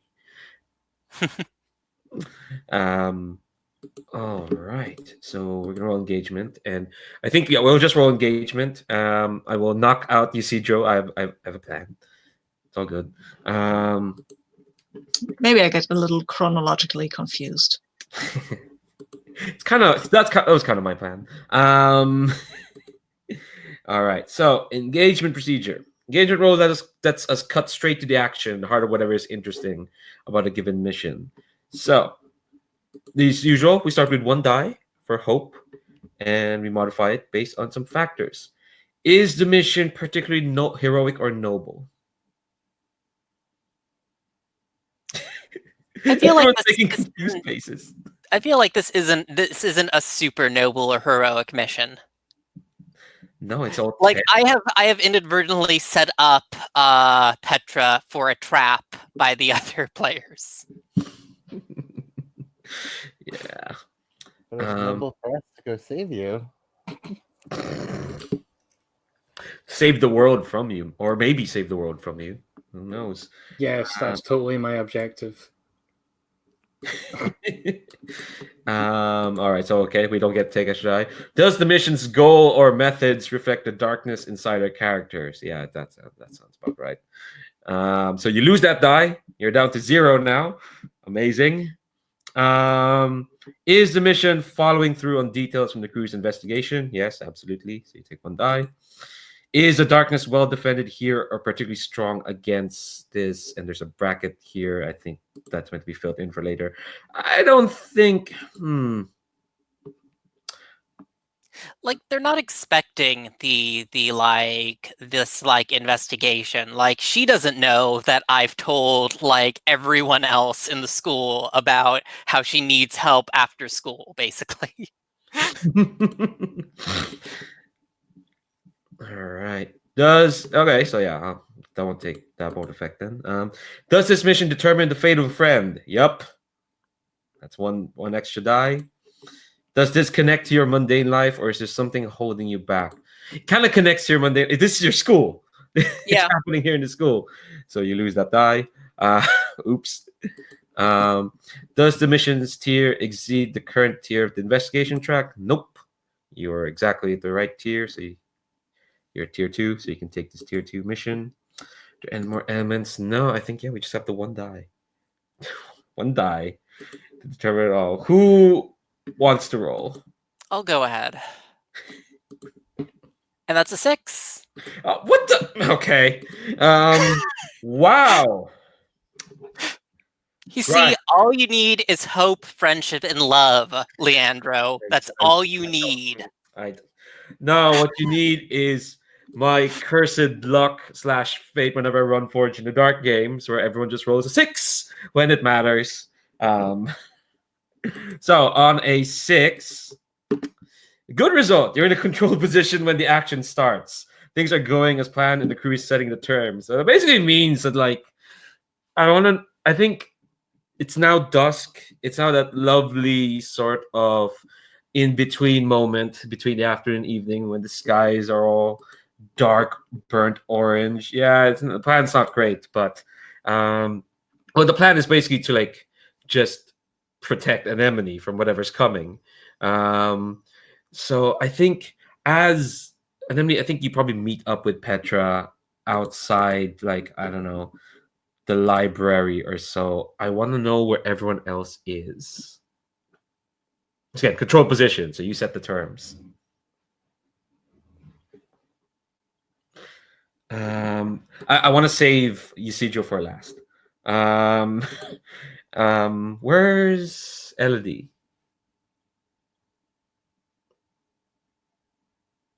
So, okay. I should frame the scene better. You're outside the library. I think Anemone, Petra made plans to meet with you outside the library, and then, so I'm imagining like the library is like set a ways away from the school grounds. Imagine like big, squat, like 4-story ancient brick building, surrounded by like this small forest, and there's like a path. There's like grounds around it. Bit isolated for sure. Maybe I know some like secret passage or something, so I can watch them from like under the school. Ooh, there is like Hiding. So like, okay. I work in the archives, so I mentioned that's like under the school there. Yeah, so I'm imagining like we get like this shot of like the up above ground is Anemone and Petra. They're talking outside the library, and underneath ground is Elidi. Just like hearing what they're talking about. Where's Mal? So I think Mao is just like heading towards where she knows the meeting's going to be, and as she closes in on the door, she is her skin is turning a dark barky color, and thorns are growing out of different parts of her body. And she's basically just gearing up for a fight. Hell yeah. We'll get the full magical girl transformation next week. And Ysidro, where are you? Yeah, he's still in his non-magical form. He's on the rooftop, of course, because somebody has to be lurking on the rooftop in a long black coat, and in this case, it's him. He's just watching the scene, looking for points where the action would go awry and where the time flow is suddenly makes a really big splash, where things go. I think you hear a voice next to you, like this quite chipper voice, just go like, it's funny. I remember this day, but like seeing it from here, it's so weird. And you feel time around you kind of like crash about. You feel the flow of time just kind of gets skewed. And if you look to your left, like, okay, what does Anemone look like in the future? I think in the future, after I would throw that to Stephen, actually, because it's his character. Blossom comes to mind, but what does that look like? Oh man, no, I just didn't want to give away all the reveal now. That's fine. You don't have to. Maybe. Let me think. Actually, it looks like what I will say is that like you're at the school, but it looks like something massive has like torn it in half.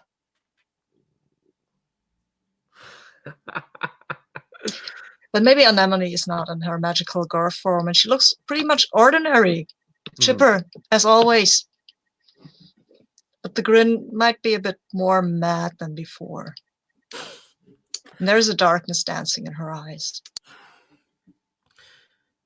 Ysidro, when you left us, I really missed you, And I think she pats you in the knee. And do you have something to say? Oh, I think I will try to get away from her. Not like physically run away, but by slipping the time streams. And I guess this is the whole hunting scene thingy. Yeah. You don't need to play this, but yeah, I want one action roll at least. And then cool. We'll get you to roll something, and then I will have one last. Anemone can have the actual Anemone, not dark future Anemone, can have like the last say for this session. You are. I don't want to give away your control position. Okay, everyone else is in the control position, not you. Sorry, I need to take you out because you won't be here next week. What are you rolling to? I think I will manifest my roots and thorns so that I can roll with Defy. Hell yeah. All right. So what does that look like? Oh, I should clarify. Transcendence, anyone can just say they have become their magical girl form. And then whenever you make an action roll, you'll tick a box in the Transcendence track. And once it fills up, then you're done. And then you need to clear the Transcendence track. Mm-hmm. Well, not clear, but like at least clear at least one pip of it to transform again. So what does it look like when Ysidro transforms? It looks like he gets the shadows gather around him. Feel like roots coming from the ground or the air around him and just enveloping him. And then there are these branch-like, it's not tentacles, it's branches that come out from the shadows and whip about a bit. They're thorny, of course. And he will then start to move. It's still vaguely human shaped, but very shadowy and very much, it's very organic. It looks weird. It looks like he's made of roots. actually. Ooh. Black roots. All right, so you're gonna roll defy.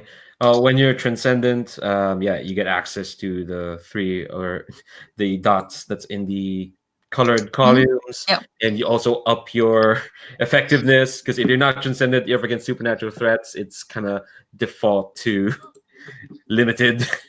Um, Also, I could now take a devil's bargain, right? yeah, a dark bargain. I will take such a dark bargain. And my dark bargain that I would suggest, which is a bit of a power gaming move, but I would suggest that my dark bargain is that I keep her busy.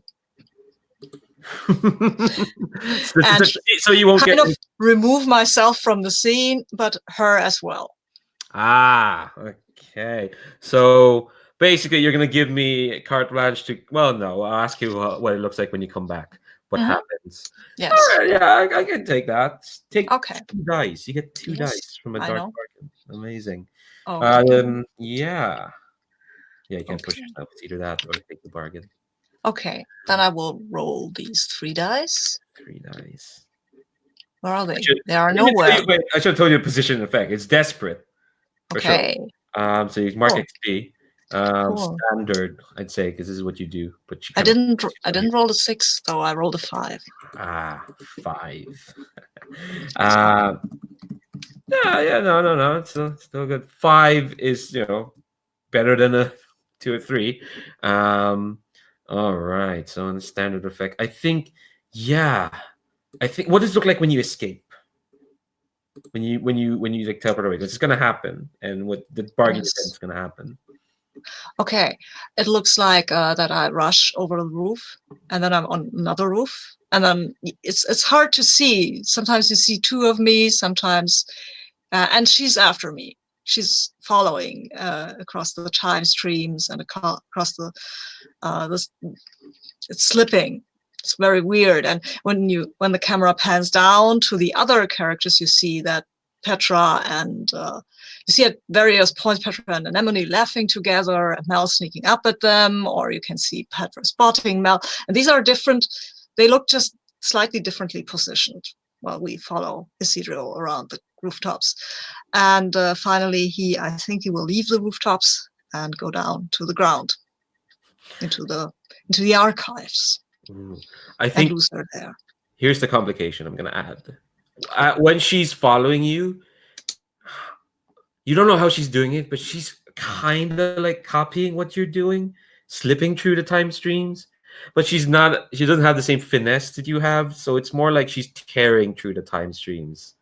So, and I think we see there are spots, or we see like Mal, watching over. We see Elidi listening, and we see our Anemone and Petra like talking, and you see like just in the corner of their eyes, there's like these holes, and almost like overlapping a spot, and inside those holes, you see like a glimpse into some dark, horrible future, kind of like superimposed at wherever the locations will be.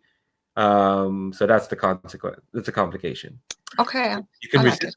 that. Oh no, I can resist that. Oh wait, how do I do that?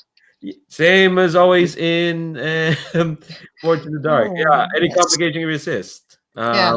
I will tell you what attribute you're rolling, Mhm. and you're going to take that much stress minus the highest Yes. result. Okay. I think this is going to be with Sun. Okay. It's 1, so Yeah. everything I have is 1. Let's roll. Oh, I've got 2. Great. So I get 4, right? Yes, 4 stress. That means that these are XP. That means that I'm at I'm at 9 of 9 and 1 more. I'm at 10 of 9. Okay. But I will use my thingies, my social links, to heal the stress I had before, if that's okay. Okay. Yeah. I can heal 4, and I will heal 3. I think I will heal 2. Then I'm at 8 of 9, and that's fine. So fine. Everything's good. Yeah. I think like I think the resistance there is like instead of tearing those holes, future Anemone follows your example. The more you're running through the time stream, the more it's like, oh, so that's how you do it. That's how you do it Yes, I properly. was afraid that would happen. Yeah, but it's okay. So she's getting better at it. Fun stuff. All right, so that's where we'll leave you, Ysidro, being chased by something horrible. And I think, yeah, we'll have one last shot with Anemone and Petra. Anemone, what are you talking to her about? You I muted. think at first I'm like really like sincerely like trying to tutor her. I have some algebra textbooks with me and calculus. And then finally, like as she seems to like being just annoyed by this, I kind of go, Anemone, if there's something you're not telling me, something that you couldn't, you should know that you can tell me anything. I'll be here to listen. And I think I am using an action roll that I am preemptively forgiving her for lying to me. Oh my god. I think You see, you were like, how do you use forgive? And you just I'll just say, like, yeah, well, the thing is, we're over. So yeah. I think So we'll we're save gonna that roll. we'll save that role, for sure. You say, like, yeah, is there anything you would say? And Petra sighs, and I think, like, the day just slips closer and closer into night. And I think Mal and Ellie will feel the dark just like rise, kind of just like the tension just rises up, and there's like this scratching sort of feeling in the back of everyone's neck as well. We'll find out what the darkness has in store next week. Let's do XP. So I think, let me see. I'm just going through the play sheets. Love doing XP. Think I'm gonna ask everyone this. You at the end of each session for each item below, you're gonna mark 1 XP in your playbook or your attribute columns, or 2 XP if that item occurred multiple times. So you mark XP if you express your beliefs, drives, role, or background. And I'm gonna I'm gonna assume y'all are being honorable and just marking XP when you meant to. Um, you also mark XP if you struggled with issues from your promises or obligation. Again, 1 or 2 XP if it happened multiple times. And also if you embodied your eclipse or displayed the contents of your heart. I see Ysidro like shaking their head. They're like, no, I did not. I did not display the contents of my heart. All right. So, and there's the playbook specific XP. I'm just gonna go through the order I have here on my PDF. Let's start with the time traveler. Would you see Joe? Did you address a challenge with foresight or revelation? I think so, yeah. I mean, I time traveled to do a lot of stuff, and that's kind of foresight T, isn't it? Oh yeah, mark XP as well and defy because it was a desperate.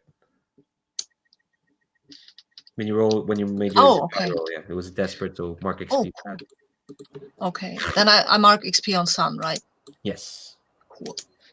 Thank you. All right. Next, Elidi, did you address a challenge with kindness or self-sacrifice? Oh, we didn't have a fight. I don't know if I could call it that though. Yeah, fair enough. Where do we put XP? You have playbook XP in the underneath where you pick Guardian. If you fill that up, you can pick an extra new special ability, or you have your attribute XPs, which like next to your rating. So there's a sun one, there's moon, and there's stars. If you fill that up, you can put an extra action dot underneath the category. Okay.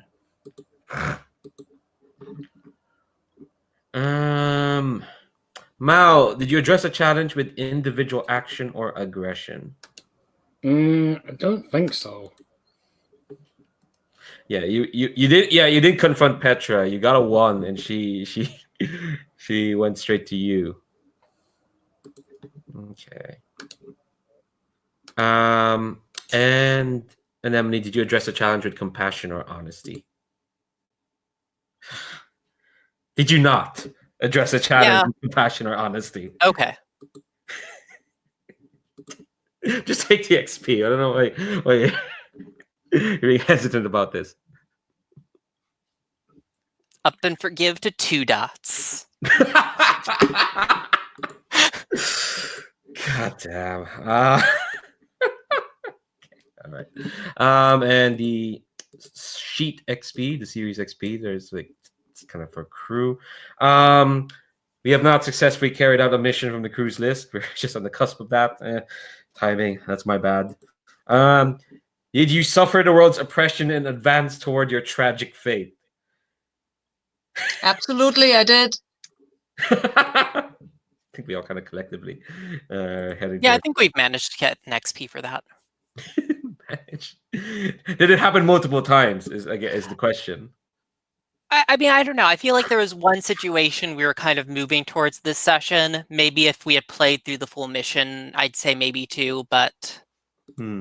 That's true. Did you explore the nature of the darkness and hunt its manifestation? We explored the nature a bit, like for We 1 XP. We investigated a lot, at least. And finally, did you express the essential nature, origin, or destiny of the crew? A lot of that happening. I'll give you that 2 XP, mainly because I want y'all to get a new ability, a new series ability. So yeah, that track's filled up. We'll decide in between now and then, or maybe next week, what that new ability is. But we are way over. I'm really, oh God. I do want to say thanks very much. Again, as always, that's a wrap for this session. Oh my God. The multiple have a disagreement with Anemone Gauntlet just makes me laugh. I'm looking forward to seeing how everyone deals with this mission. It's sad we're not going to have Sabine next week. Have fun. Is it a castle you're going to? Is it one of those castle meetups? Yes, it's a castle. It's a real castle. It's from the 15th century. Oh my God. That sounds sad. Yeah, it's a great location. It's and the other group that's going to be there are people who explore caves for the bats that spend their winter there. So usually we have some kids, but this time we have these cave guys. I'm very curious about them because I like caves. I like caves a lot. Okay. All right. So, we'll have a full report on caves and castles. Yeah. Please be nice and don't destroy the world while I'm not there. Is that directed to anyone in particular? No, it's just directed to everyone because, I mean, everyone might push Anemone over the edge. We won't make it worse than your visions. Thank you. Thank you. I mean, I might need to save someone. Yeah, you need to make people happy. How are you going to do that without pushing yourself? I don't know. Anyway, I'm going to stop the broadcast. I do not promise to be nice. Love to have that. That's better. Okay, all right.